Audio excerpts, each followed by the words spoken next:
নমস্কার, দেখছেন কলকাতা টিভি। আপনাদের সঙ্গে আমি ঋষিকেশ। শুরু করছি নারদ। 26-এর আগে কংগ্রেসে বড়সড় ধাক্কা, তৃণমূলে যোগ দিলেন শঙ্কর মালাকার। তৃণমূলে যোগদানের ইঙ্গিত পেতেই বুধবার হাত শিবিরে সমস্ত পদ থেকে অপসারণ করা হয় তাকে। উত্তরবঙ্গের পদ্ম দুর্গে ধস নামাতে হাত শক্ত হলো তৃণমূলের। দেখুন।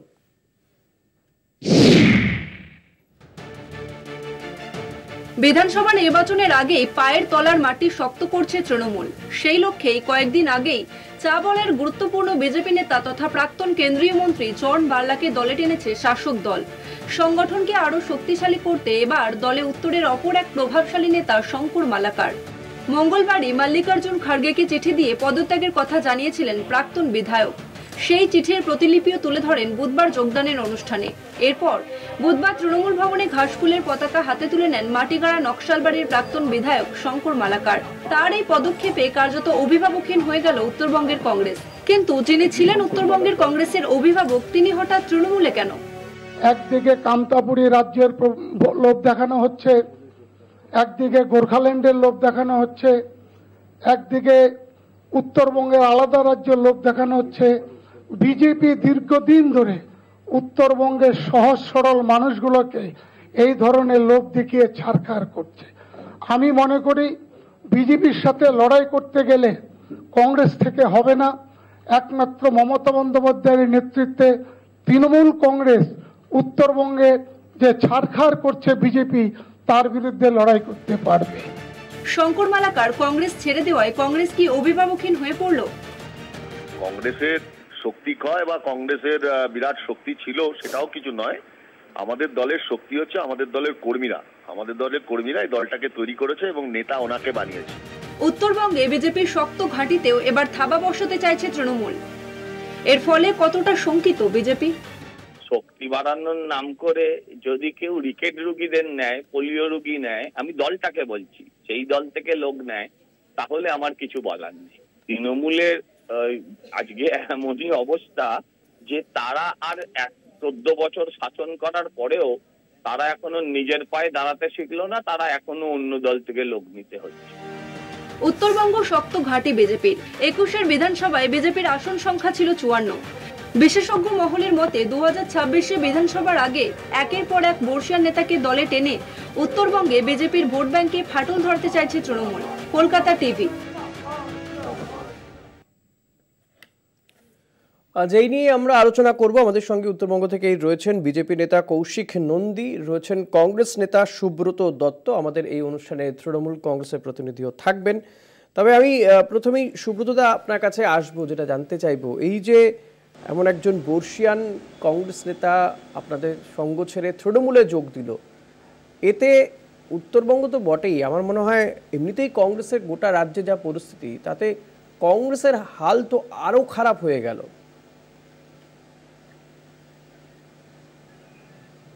এই বিয়োগকে আপনারা কিভাবে দেখেন? আপনারা কংগ্রেসের হাল খারাপ হয়ে গেল কথাটার মধ্যে আমি কংগ্রেস 50 বছর প্রায় রাজ্যে নেই। কংগ্রেসের যা ভোট ব্যাংক 50 বছর আগে যা ছিল সেটা কমতে কমতে যে জায়গায় এসে দাঁড়িয়েছে, সেই জায়গায় আজও আছে, আগামীতেও থাকবে। সেটা নিয়ে আমাদের কোনো চিন্তা ভাবনার জায়গা নেই। যেটা মেইন পয়েন্ট, যে শঙ্কর মালাকার দলটা ছাড়লে দলের কি ক্ষতি হলো। তার থেকে আমি এটা বলবো যে আপনারা বলুন, যে দলটি রাজ্যে ক্ষমতায় আছে 11 থেকে 2025 14 বছর হয়ে গেল, তাদের আজও কংগ্রেস থেকে নেতা নিয়ে গিয়ে দলকে শক্তিশালী করতে হচ্ছে। এর থেকে আশ্বাস করা আর কি হতে পারে। আর 2 নম্বর যেটা আমি বলবো, যে কংগ্রেসে অনেক বড় বড় নেতা চলে গেছে, কিন্তু কংগ্রেসের যারা কর্মী, যারা কংগ্রেসের শক্তি, তারা কিন্তু আজও কংগ্রেসে আছে এবং তারাই কিন্তু কংগ্রেসটাকে ধরে রাখে, তারাই ঝান্ডা নিয়ে কংগ্রেস। কিন্তু এই নেতাদের ধরে রাখতে পারলো না কেন কংগ্রেস? ঠিক তার জায়গা থেকে সুব্রতদা, এই নেতাদের কংগ্রেস ধরে রাখতে পারছে না কেন? কংগ্রেস কাউকে ধরে, কংগ্রেস একটা জলের প্রবাহ, এখানে অনেক লোক আসবে যাবে, তাতে কংগ্রেসের কোনো ক্ষতি হয় না। কংগ্রেস তো প্রবাহ হতো, এই প্রবাহ তো অনেকে এসছে অনেকে গেছে, তাতে কংগ্রেস তো কংগ্রেসের জায়গায় আছে, কংগ্রেসের কোনো ক্ষতি হয় না। 2-4 জন এরকম যাবে, ভোট এগিয়ে আসছে, তাদের নিজের স্বার্থ সিদ্ধির জন্য অনেকে চলে যাবে। দাদা, আপনারা যেটা ক্যান্ডিডেটকেও ধরে রাখতে পারছেন না। এই যে বাইরন বিশ্বাস, তিনি জিতলেন, আপনাদের টিকিটে জিতলেন, তৃণমূল কংগ্রেসে চলে গেলেন। শঙ্কর মালাকার দীর্ঘদিনের নেতা, মানে এটাই তো তৃণমূলের দুর্ভাগ্য যে এই লোকগুলো আমাদের দলের নেতাদের এখনো নিয়ে যেতে হচ্ছে তাদের টিকে থাকার জন্য। দুবারের বিধায়ক দায়িত্বে ছিলেন তিনি, এটাই তো আমাদের সৌভাগ্য যে আমাদের ছাড়া এরা টিকতে পারবে না। কিন্তু শঙ্কর মালাকার তিনি বলছেন যে বিজেপির বিরুদ্ধে লড়াই করতে গেলে কংগ্রেসে থেকে লড়াই করা যাবে না, তাই তিনি তৃণমূলে যোগ দিলেন। অর্থাৎ আমি এটা বলতে পারবো না, এটা তৃণমূলের প্রতিনিধি যোগ দিলে হয়তো বলতে পারবেন যে তৃণমূল তাকে ডাকলো না, তিনি তৃণমূলে চলে গেলেন। সেটা তৃণমূল জবাব দিতে পারবে, তৃণমূল তাকে দেখেছি কিনা। আমি যেটা বলবো যে রাহুল গান্ধী লাস্ট লোকসভায় কংগ্রেস কিভাবে লড়তে জানে বিজেপির এগেন্স্টে দেখিয়ে দিয়েছে। এটা নিয়ে আমাদের আর কোনো প্রশ্নের জায়গা নেই যে কংগ্রেস লড়তে পারবে কি পারবে না। এবং আগামী দিনে বেশ, সুব্রতদা আসবো আপনার কাছে, আমি কৌশিকের কাছে যাব। কৌশিকদা, যেটা জানতে চাইবো, এই যে শঙ্কর মালাকার তিনি কংগ্রেসের নেতা, হয়তো স্বাভাবিক চোখে দেখতে গেলে যে এতে আপনাদের খুব বেশি কিছু যাওয়ার বিষয় নেই, কিন্তু এই যে ডাবগ্রাম ফুলবাড়ি, শিলিগুড়ি, ফাঁসি দেওয়া, মাটিগাড়া নকশালবাড়ি, এই সমস্ত জায়গাগুলোতে কংগ্রেসের একটা ভোট ব্যাংক ছিল। এই ভোটটা যদি তৃণমূলে চলে যায় তাতে কি আপনাদের কোনো সমস্যা বাড়বে, চিন্তা বাড়ছে কি? কারণ এর আগে আমরা দেখলাম উত্তরবঙ্গে আলিপুরদুয়ারের যিনি একটা সময় আপনাদের দলের নেতা ছিলেন, সেই জন বার্লা তিনি চলে গেলেন। সুমন কাঞ্জিলাল তিনি আপনাদের টিকিটে জয়লাভ করলেন আলিপুরদুয়ার থেকে, কিন্তু তিনিও চলে গেলেন তৃণমূলে। এবার এই কংগ্রেস নেতার চলে যাওয়াটা, এটা কি আপনাদের কোথাও গিয়ে চিন্তা বাড়াচ্ছে? না, আমাদের সেরকম কোনো চিন্তা বাড়াচ্ছে না। চিন্তা দেখুন, কংগ্রেস তো নামেই ছিল আমাদের উত্তরবঙ্গে, আর এদিকে তো কংগ্রেসের সেরকম অস্তিত্ব নেই। ঠিক আছে, এখন উনি গেছে না ওনার সাথে ওনার কর্মীরা গেছে সেটা তো আমরা দেখতে পারিনি, খালি উনি জয়েন করেছে। এবং আমার মনে হয় উনি জয়েন করলে আমাদের ভারতীয় জনতা পার্টির বিজেপির উত্তরবঙ্গে এমন কোনো ক্ষতি হবে না। ঠিক আছে, উপরন্তু ভালোই হবে। দেখতে পাচ্ছে যে তৃণমূল মানুষকে এখনো দেখাচ্ছে যে 14 বছর শাসন করার পরেও ওরা বিভিন্ন দল থেকে, যেরকম আপনি বললেন জন বাল্লা বিজেপিতে ছিল, সুমন কাঞ্জিলাল উনি বিজেপিতে ছিল, ঠিক আছে, বাইরন বিশ্বাস কংগ্রেস, এবং এখন বসেও প্লাস 70 মনে হয় ওনার বয়স হবে শঙ্কর মালাকারের, ওনাকেও তৃণমূল নিচ্ছে। তার মানে শিলিগুড়ি বা টোটাল দক্ষিণবঙ্গে বা উত্তরবঙ্গে এখনো কোনো ভালো ওরা লিডারশিপ পায়নি, যার জন্য ওরা বাইরের থেকে লিডারগুলোকে নিয়ে যাচ্ছে। এটা হচ্ছে প্রথম কথা। আর দ্বিতীয় কথা হচ্ছে উনি এটা তো হতে পারে না যে উনি কোনো কারণ ছাড়াই গেছেন। ওনাকে দেখুন, এখন তৃণমূলের যে আমাদের শিলিগুড়ি আছে, দার্জিলিং ডিস্ট্রিক্টের পদটা কিন্তু ডিস্ট্রিক্ট প্রেসিডেন্টের পদ ফাঁকা আছে। যেটা আমাদের কাছে তথ্য আছে, উনি হয়তো দুটো জিনিসের ডিমান্ড করতে পারে, একটা হচ্ছে ডিস্ট্রিক্ট প্রেসিডেন্ট, আরেকটা হচ্ছে এমএলএ পদ। এই দুটোর জন্য উনি হয়তো তৃণমূল কংগ্রেসে যোগদান করেছে। এবং 2011 সালে উনি টিকিটে দাঁড়িয়েছিল আমাদের ইসের থেকে, নকশালবাড়ির থেকে, সেখানে উনি 2011-তে জয়লাভ করেছে, 2016-তে উনি জয়লাভ করেছিল, 2016-তে মাত্র উনি 18,627 ভোটে কিন্তু জয়লাভ করেছিল। ঠিক আছে, এবং সেখানে কিন্তু দেখা যায় উনি হারিয়েছিল হচ্ছে তৃণমূলের অমর সিনহাকে। ঠিক আছে, এবং 2021 সালে তিনি কিন্তু পরাজিত হয়েছিল বিজেপির এমএলএর কাছে, যে আমাদের আনন্দময় বর্মন। ঠিক আছে, এবং ওনার পজিশনটা কিন্তু ছিল 2021 সালে 3rd নম্বর, মানে তৃতীয় বেঞ্চের 3rd নম্বরে। এবং কিন্তু উনি 2019 সালেও কিন্তু লোকসভা ইলেকশনে দাঁড়িয়েছিল। ঠিক আছে, 2000 ইলেকশনে দাঁড়িয়েছিল, সেখানে উনি কিন্তু 3 নম্বরই র্যাঙ্ক ছিল ওনার, এবং ওনার কিন্তু প্রাপ্ত ভোট পার্সেন্টেজ কিন্তু মাত্র 5% ছিল।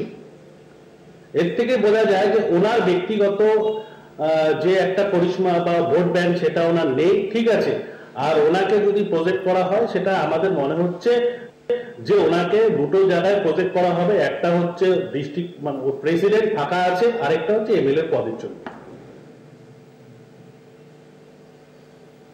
বেশ, আমরা আবারও আসবো আপনাদের কাছে, আমাদের সঙ্গে তৃণমূল অতিথিও থাকবেন আশা করা যায়। তবে একটা ছোট্ট বিরতি নেব, বিরতির পরে আবারও ফিরে আসছি, সঙ্গে থাকবেন।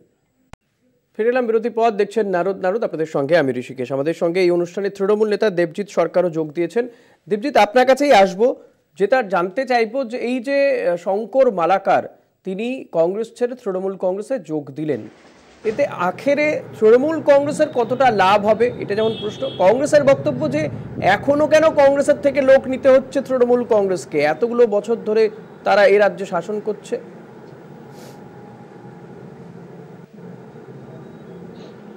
দেখুন, মূলত আপনি যে প্রশ্ন করছেন তার একটাই উত্তর, যে এতে তৃণমূলের কোনো লাভ হচ্ছে কি বা হচ্ছে না, এটা আগামী দিনে মানুষ এর রায়দান করবে আগামী 26-এর নির্বাচনে।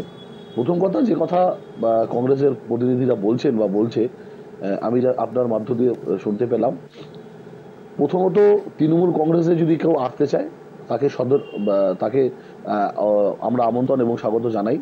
কারণ ভারতবর্ষের যে ডেমোক্রেসির যে নিয়ম রয়েছে তাতে যে কোনো ব্যক্তি তার নিজের ব্যক্তিসত্তার উপরে তার স্বাধীনতা রয়েছে, তার যে কোনো দল বা যে কোনো রাজনৈতিক দলের সাথে যুক্ত হবার বা তার মতাদর্শ নিয়ে চলবার। তো এবার তৃণমূল কংগ্রেসে তিনি ইচ্ছা প্রকাশ করেছে যোগদান করবার। মমতা বন্দ্যোপাধ্যায়ের উন্নয়নের যে বাংলায় যে উন্নয়ন চলছে সেই উন্নয়নে তিনি একজন সৈনিক হিসাবে সামিল হতে চেয়েছেন, তাই আজকে তৃণমূল কংগ্রেসে তাকে স্বাগত জানানো হয়েছে, তাকে আমরা বরণ করে নিয়েছি। এবং আপনি হয়তো জানেন যে শঙ্কর মালাকার বর্তমানে দার্জিলিং জেলা সমতলে জাতীয় কংগ্রেসের জেলা সভাপতি ছিলেন এবং দীর্ঘদিনের তিনি অভিজ্ঞ একজন পলিটিশিয়ান এবং দীর্ঘদিনের তিনি মাটিগাড়া নকশালবাড়ির এমএলএ বিধায়ক ছিলেন। তো তিনি আসাতে নিশ্চিতভাবে তৃণমূল কংগ্রেস সেই এলাকায় শক্তিশালী হলো এবং তৃণমূল কংগ্রেসের শক্তি বৃদ্ধি হলো বলে আমি এটা বিশ্বাস করি। এবং আগামী দিনে আমার বক্তব্য যে কংগ্রেস তো আপনাদের এই রাজ্যে তো কংগ্রেস আপনাদের সেভাবে প্রতিদ্বন্দ্বী নয়, বিজেপি প্রতিদ্বন্দ্বী, এবং বিশেষ করে উত্তরবঙ্গে বিজেপি যে শক্ত ঘাঁটি তারা তৈরি করেছে, সেই জায়গায় কংগ্রেস নেতাকে নিয়ে আপনাদের লাভ কি হবে, এটাই আমার জানার বিষয়। দেখুন, আমাদের লাভ কি হলো বা আমাদের লোকসান কি হলো সেটা বড় ব্যাপার নয়।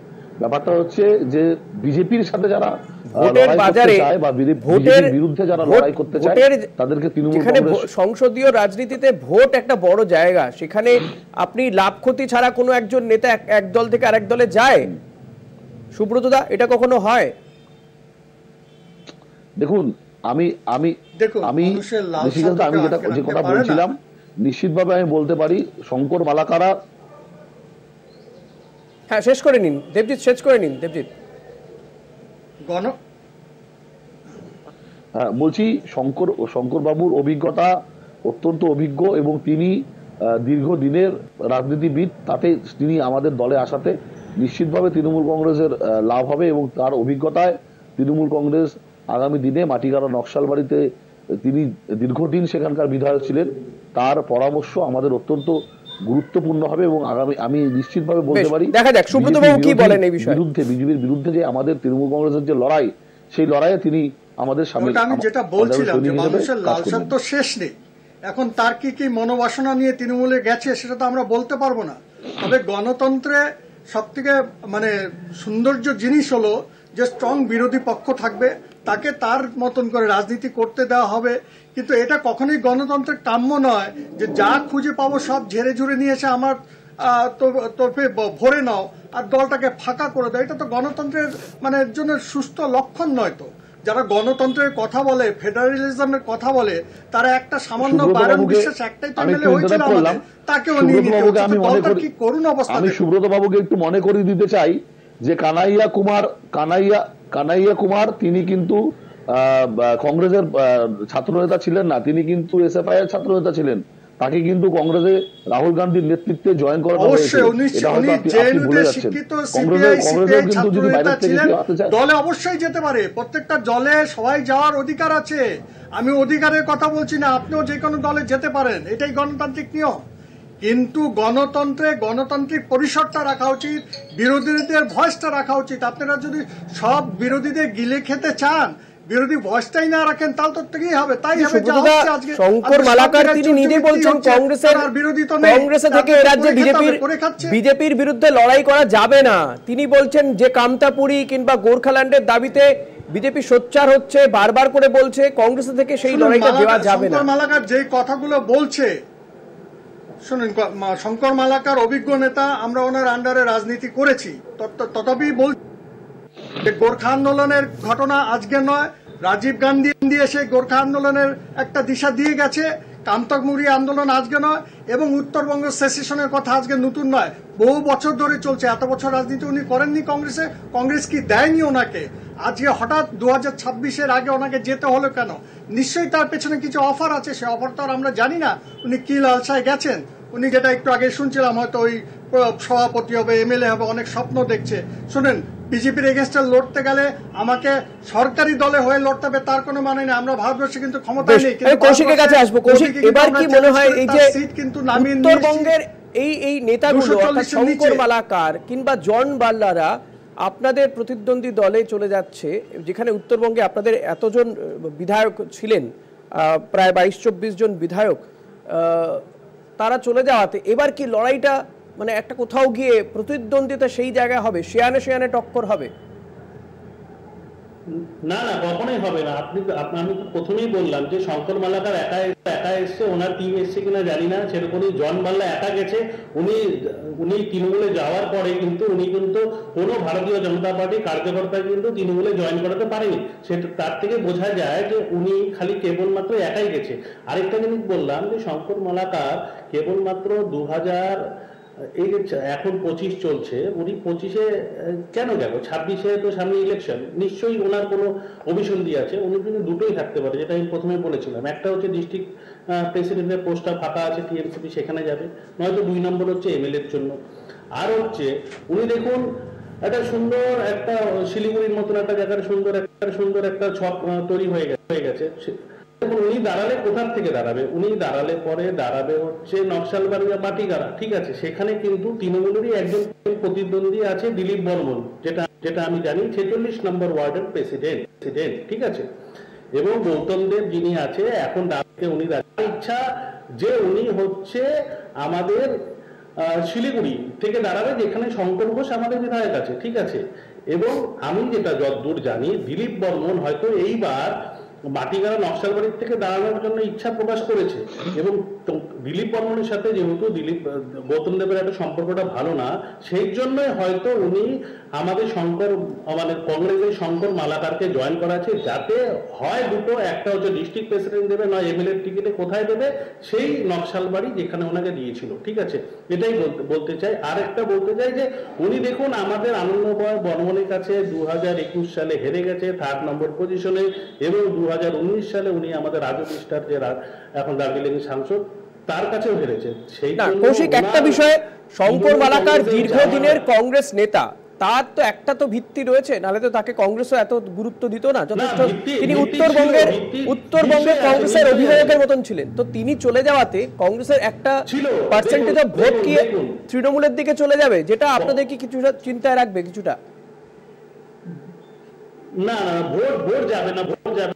এখনকার নেতারা যারা জয়েন করছে তারা একাই যাচ্ছে, তারা কোনো দল নিয়ে কোনো স্টেজ করে ওদের কর্মীদের নিয়ে যে 500,000 লোককে নিয়ে, যদি সেরকম হতো শঙ্কর মালাকার 500,000 লোককে নিয়ে জয়েন করতো, তাহলে না বোঝা যেত যে উনি একা যায়নি, ওনার সাথে পুরো কংগ্রেসের একটা টিম গেছে, একটা শক্তি বেড়েছে তৃণমূলের। এতে শক্তি কিছু হয় না, এতে আরো কি হবে, তৃণমূলের মধ্যে অন্তর্দ্বন্দ্বটা আরো প্রকোপ আকার ধারণ করবে, ঠিক আছে? আপনি বলছেন তৃণমূলে অন্তর্দ্বন্দ্ব আরো বাড়বে, দেবজিৎ কি বলবেন? হ্যাঁ, বাড়বে, নিশ্চয়ই বাড়বে। এবং তৃণমূল কি বলছে? তৃণমূল কি বলছে? শিলিগুড়িতে এখন সেরকম অভিভাবক নেই, তৃণমূল কংগ্রেসের অন্তর্দ্বন্দ্ব বাড়ছে। ওনারা কিন্তু এই শঙ্কর মালাকার যাদের বয়স 70 হয়ে গেছে প্রায়, ঠিক আছে, সেই সব নেতাদেরকে নিতে হচ্ছে। আরে বলতে দিতে হবে না কৌশিক বাবু, আমি আপনার সময় বলিনি। কৌশিক বাবু, আমি আপনার সময় বলিনি। দেবজিৎ বলুন। হ্যাঁ, যে কথা বলছিলাম যে তৃণমূল কংগ্রেসের অন্তর্দ্বন্দ্ব প্রকাশ্যে ফেসবুক, ইউটিউব, ইনস্টাগ্রাম বা হোয়াটসঅ্যাপের মধ্যে দিয়ে আমরা মাঝেই দেখতে পাচ্ছি যে বিজেপিতে অন্তর্দ্বন্দ্ব চলছে। যেদিন খুব যদি ভুল না হই, সেদিন অমিত শাহজির সভার পরেই ঠিক রাজারহাট নিউ টাউনে বিজেপির গোষ্ঠীকন্দল প্রকাশ্যে এসছে। এবং কৌশিকবাবুকে মনে করিয়ে দিতে চাই যে কৌশিকবাবু যে কথাগুলো বলছে যে 500,000 লোক নিয়ে তিনি যোগদান করেননি, তাকে আমি একটা কথা মনে করিয়ে দিতে চাই যে হাতের মধ্যে চেক ওয়েভারার ছবি নিয়ে ভারতীয় জনতার পার্টির পতাকা ধরেছিল শিলিগুড়ির বর্তমান বিধায়ক, তৎকালীন ছাত্র যুবর সিপিএম এর ছাত্র যুবর আন্দোলনের নেতা শঙ্কর ঘোষ, তাকে কিন্তু টিকিট দিয়েছিল। এবং আগামী দিনে আমি দায়িত্ব সহকারে বলছি, সে আমাদের তৃণমূল আমাদের মালাকার বাবু আসবার ফলে আমি দায়িত্ব সহকারে বলছি তৃণমূল কংগ্রেসের সেখানে শক্তি বৃদ্ধি হবে এবং আগামী দিনে আমরা মাটিগাড়া নকশাল বাড়িতে অত্যন্ত শক্তিশালী প্রতিদ্বন্দ্বী হিসেবে আমরা দল যাকে সেখানে টিকিট দেবে তার হয়ে আমরা নির্বাচনে প্রতিদ্বন্দ্বিতা করব এবং আগামী দিনে দায়িত্ব সহকারে আপনাকে বলছি মাটিগাড়া নকশালবাড়ি আসনটি তৃণমূল কংগ্রেস বিজেপির থেকে ছিনিয়ে নেবে। তাহলে সেক্ষেত্রে কংগ্রেসের কি ভূমিকা হবে সুব্রত দা? কংগ্রেস তার ক্যান্ডিডেট যথারীতি এখন আমরা ফাইনালাইজেশন কিছু হয়নি, কেন্দ্র কিভাবে ঠিক করবে, যেভাবে ঠিক করবে কংগ্রেসের যা নীতি আসবে আমরা কংগ্রেস কর্মী হিসাবে সেভাবে কাজ করব। আমাদের যদি মাটিগাড়া নকশালবাড়িতে ক্যান্ডিডেট থাকে আমরা ক্যান্ডিডেট হয়ে কাজ করবো, সে আমাদের তো ওখানে আমাদের যে ক্যান্ডিডেট হবে তার হয়ে লড়াই করতে হবে আমাদের, এটাই আমাদের স্ট্র্যাটেজি, এর বাইরে তো কিছু নেই। কংগ্রেসের যা 4-5% ভোট আছে আমরা পাবোই, এখানে আমাদের কোনো কিছু নেই। কারণ আমরা যারা আজও কংগ্রেস করে যাচ্ছি 80-র দশক থেকে, তারা কিছু পাওয়ার আশায় কংগ্রেসটা করি না, কংগ্রেসটা ভালোবেসে করি। এখন যারা এ দল ও দল করছে তাদের কি আশায় যাচ্ছে সেটা তো আমরা বলতে পারবো না, আমাদের দলটা ছাড়ি না, আমরা দলটাকে আজকে অনুষ্ঠান শেষ করতে হবে, আমাদের নজর থাকবে অতি অবশ্যই, কারণ 26-এর আগে এই যে মুভমেন্টগুলো হচ্ছে, বিশেষ করে উত্তরবঙ্গে যে ধরনের মুভমেন্টগুলো হচ্ছে সেদিকে আমাদের নজর থাকবে। দেবজিৎ, সুব্রত দা, কৌশিক দা, আপনাদের তিনজনকে অসংখ্য ধন্যবাদ জানাবো আমাদেরকে সময় দেওয়ার জন্য। আজকের মতো নারদ এখানে শেষ করছি। তবে এই মুহূর্তে আরেকটি গুরুত্বপূর্ণ খবরের দিকে আমাদেরকে নজর দিতেই হবে, কারণ আমরা দেখেছি যে আমরা আরেকটি গুরুত্বপূর্ণ খবর নিয়ে আসছি এই মুহূর্তে। নারদ আজ এখানেই শেষ করলাম।